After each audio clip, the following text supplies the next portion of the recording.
Crema puto de pruta ang ating recipe ngayon.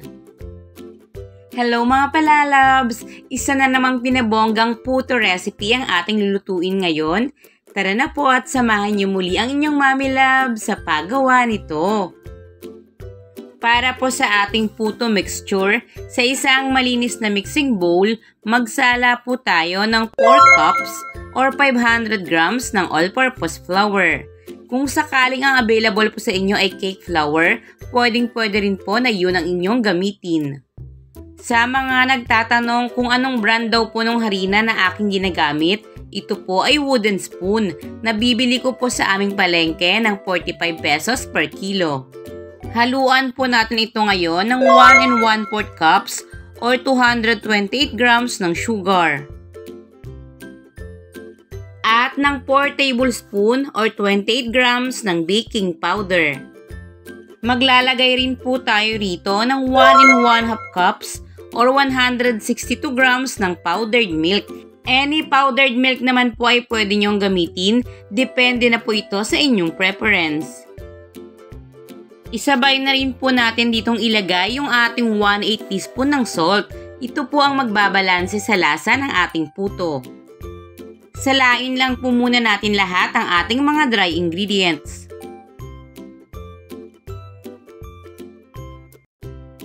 At i-mix po natin itong mabuti, then ito po muna ay atin nang iset aside. Sa isang panibagong mixing bowl, paghaluin naman po natin yung ating 1/2 cup or 113 grams ng melted butter or margarine. Make sure po na ang inyong gagamitin ay napalamig nyo na, hindi na po mainit. Nang sa ganon, kapag hinalo po natin yung ating itlog, ay hindi naman po ito maluto at hindi po tayo magkaroon ng scrambled egg.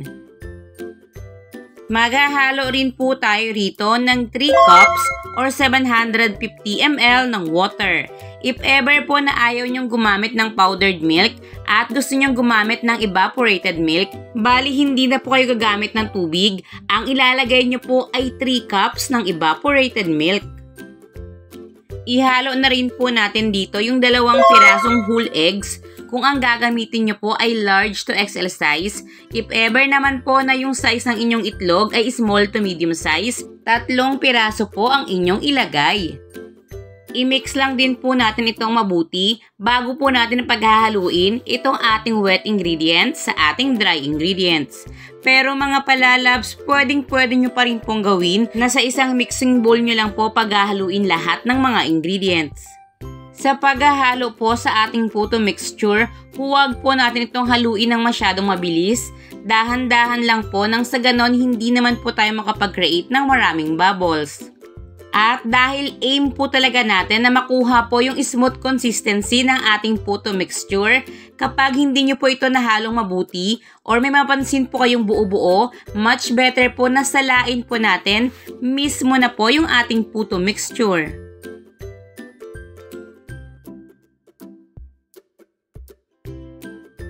Ang consistency po nito ay hindi naman po masyadong malabnaw, pero hindi rin naman po sobrang lapot. Then dito po ay gagamit tayo ng 1000 ml ng microwavable tubs. Ito po ay microwavable, hindi po ordinaryong plastic lang, kaya pwedeng-pwede po itong mainitan.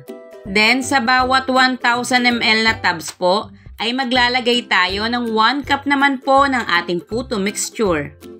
At sa pagsukat po natin ito, make sure po na masimot natin bawat cup ng ating mixture.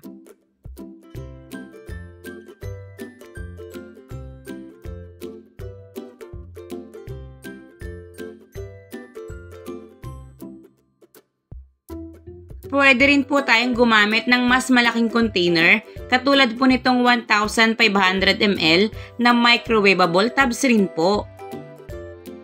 Dito naman po ang ilalagay nating puto mixture ay 2 cups.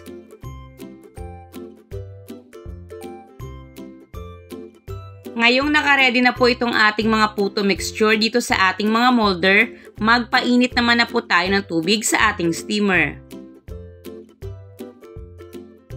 At kapag kulong-kulo na po yung tubig sa ating steamer, iset lang po natin yung lakas ng apoy sa medium heat.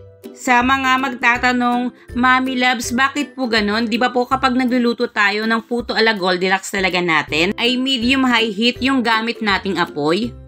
Yan po ay dahil mas malaki yung puto na ating lulutuin at the same time ayaw naman po natin na bumuka yung pinakaibabaw nito kaya mas mahina po yung apoy na ating gamit. After 30 minutes po ng ating steaming time, tayo po ay mag-toothpick test. Kapag malinis na po yung ating ginamit na toothpick, hindi na po ito basa, may crumbs man po ito, meaning lutong-luto na rin po yung ating puto.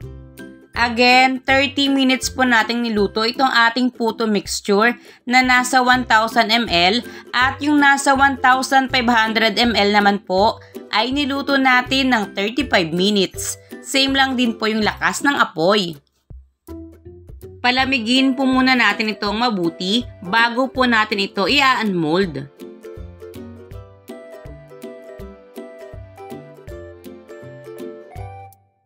Then ito po ngayon ay hahatiin ko sa gitna.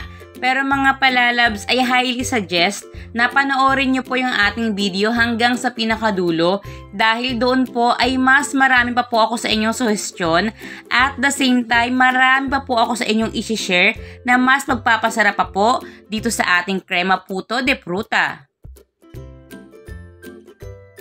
Gagawa naman po tayo ngayon ng ating custard filling. Sa isang malinis na kasirola ay maglagay po tayo ng 1/2 cup ng sugar at ng 1/3 cup ng cornstarch. Maghahalo rin po tayo rito ng 5 pieces ng egg yolk na nagmula po sa XL size na itlog. Gawin nyo pong 6 na piraso kung small to medium size. Gagamit rin po tayo rito ng 2 cans ng tig 370 ml ng evaporated milk. Then, i-mix po natin itong mabuti hanggang sa wala na po tayong makita o maramdaman na cornstarch at ng asukal. Dito po ay gumamit ako ng lumang pan pero huwag kayong mag-alala dahil hindi naman po sasayad yung ating mismong pagkain dito sa ating lumang pan kahit na wala na po yung pinaka non-stick nito. Then, nilagyan lang po natin ito ng tubig hanggang sa pinakakalahati ng ating pan. At ito po ay ating pinakulo. Kapag kulong-kulo na po, iset natin ang lakas ng apoy sa medium heat. At dito po mismo natin ipapatong itong ating pan naman po na pinaghaluan natin ng ating pang-custard filling. Ito pong method na ito ay tinatawag na bain-marie method na kung saan po ay dahan-dahan nating niluluto yung ating cream nang sa ganon hindi ito direktang dadaanan ng pinakainit sa ating kalan, especially po kapag gumamit tayo ng itlog para hindi po ito mag-curdle, hindi rin po tayo magkaroon ng patsi-patsi or yung buo-buo na itlog sa pinakaloob ng ating mixture. At the same time, ang pinaka-advantage pa po nito ay mas smooth po yung ating mixture. Hindi na po natin pa kailangang salain.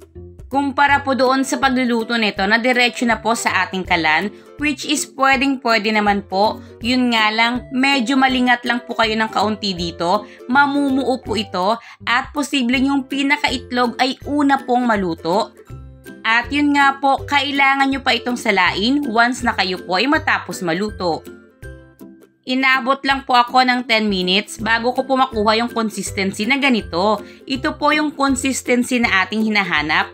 Hindi na po ito masyadong malabnaw. Medyo kumapal na po ito. O kung iaangat na po natin yung ating sandok, o itong wire whisk na ating ginamit ay hindi na po ganon kabilis yung pagpatak ng ating mixture. Ito nga po palang gamit kong wire whisk ay silicone, meaning pwede po itong mainitan. Make sure po na kung gagamit kayo ng ganito, huwag po yung ordinaryong plastic dahil possible po itong maluto rin at matunaw hahalo po sa ating pagkain. Ngayon po ay patayin na natin ang apoy sa ating kalan. Palalamigin po muna natin ito bago po natin ito ipangpapalaman or ipang-filling doon po sa ating puto.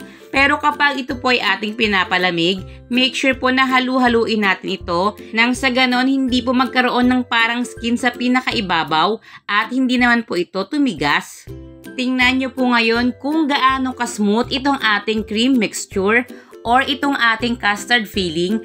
Again, sa ganitong pamamaraan po ng ating pagluluto kanina ay hindi na po natin ito kailangan pang salain. Para po sa ating mga prutas, gagamit po tayo rito ng peaches and hubs. Kapag po ito ay inyong binili na in-can, ganito po ito kalaki, hihiwain nyo na lang po ng maliliit ng kagaya ng nakikita nyo ngayon.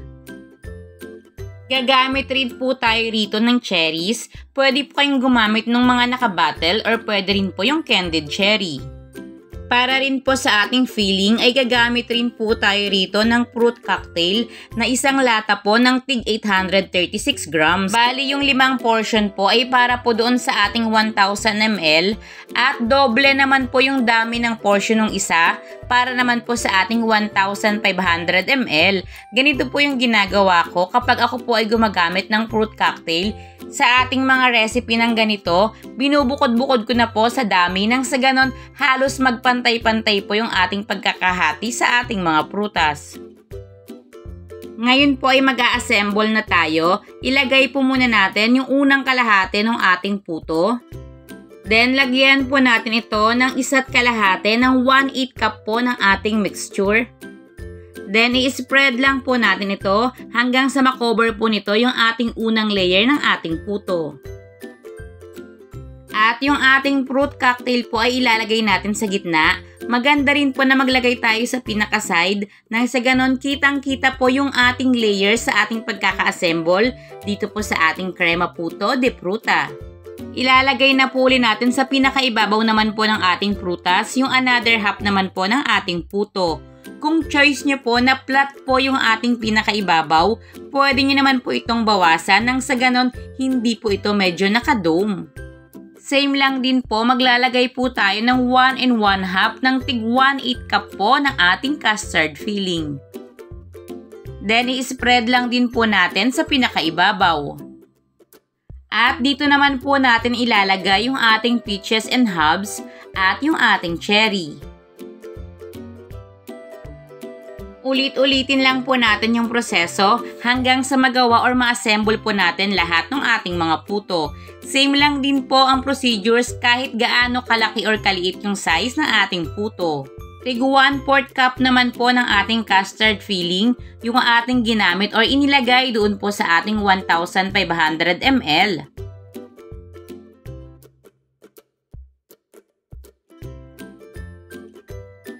Ngayong na-assemble na po natin lahat ito, gagawa naman po tayo ng ating clear gelatin or ng ating clear jelly. Tingnan nyo nga po pala muna ito. Ganito po yung sinasabi ko sa inyo. Kapag naglagay po kayo ng pinaka-fruit sa pinakagilid, makikita po ito sa ating pinaka-tubs. Ngayon pa lang po ay nakakatakam na itong ating crema puto de fruta. Para po sa ating clear jelly, sa isang malinis na kasirola, maglalagay po tayo ng 1 tablespoon lang po ng clear gulaman. Nasa 1/3 lang po ito nung per pack na tig 25 grams. After po nating mailagay yung ating gulaman powder, maglalagay naman po tayo rito ng 2 cups or 500 ml ng juice na nagmula po doon sa ating canned fruits. Bali mula po doon sa ating peaches and hubs at doon po sa ating fruit cocktail na mga katas nila or yung kasama po sa pinakalata, yun po yung ating sinala, di ba kanina? Yung pinaka-juices po nila yung ating ginamit dito. Haluin po nating mabuti hanggang sa matunaw po natin yung ating gulaman powder bago po natin ito isasalang sa ating kalan. Over medium heat, isinalang po natin itong ating kaserola na may gelatin mixture po natin at ito po ay hihintayin lang natin hanggang sa ito po ay magsimula lang kumulo. Again, magsimula lang pong kumulo pero hindi po natin ito bakukuluin. Sa akin po, inabot po ako ng 5 minutes. Continuous lang po tayo sa dahan-dahang paghahalo nito habang ito po ay ating niluluto. Hindi lang po nakikita sa camera pero nagsisimula na pong kumulo yung gitna nito. Kaya naman po papatayin na po natin ngayon yung apoy sa ating kalan. Pinalipas po muna natin yung 3 minuto bago po natin ihahalo ngayon yung ating gelatin. Nang sa ganon, hindi naman na po ito ganon kainit. At ngayon po ay gumagamit tayo ng kutsara para dito po muna natin padadaanin yung ating gelatin. Nang sa ganon, hindi direktang babagsak yung pinakamainit na mixture natin dito po sa ating pinaglalagyan. Ang ginagawa lang po natin dito ay makocover lang po talaga natin ng manipis na gelatin yung pinakaibabaw nito, especially po yung mga prutas na nasa ibabaw nito. Pero dahil nga po nakadome itong ating puto, medyo mas makapal po yung ating gelatin sa pinakagilid, mas manipis naman po sa pinakagitna. Nasa 1/8 cup lang po ng ating gelatin yung ating inilalagay dito po sa ating 1000 ml at sa atin naman pong 1500 ml ay nasa 1/4 cup ng ating gelatin mixture. Pero kung choice nyo po na medyo kapalan yung gelatin, wala naman pong problema, nakadepende po ito sa inyong preference.